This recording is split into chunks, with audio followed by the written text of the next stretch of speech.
आजचा दिवस संकल्पाचा आहे की 2025 मध्ये ज्या निवडणुका होतील त्या ठिकाणी भारतीय जनता पार्टी आणि महायुतीचा प्रत्येक कार्यकर्ता, या राज्याचे सर्व जिल्हा परिषद अध्यक्ष, या राज्याच्या सर्व महानगरपालिकेचे महापौर, या राज्यातले सर्व नगरपालिकेचे नगराध्यक्ष आणि या राज्यातले सर्व सरपंच भारतीय जनता पार्टी आणि महायुतीचे निवडून आले पाहिजे आणि याकरता आपल्याला संकल्पित व्हायचं आहे।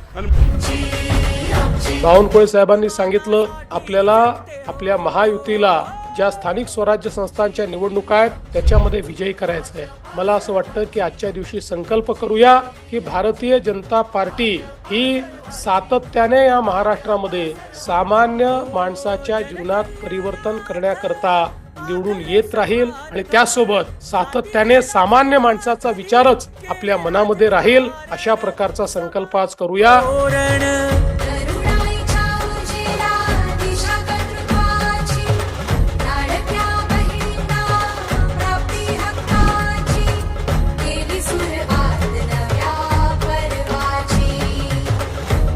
आमची भाजपा हो सर्वांची।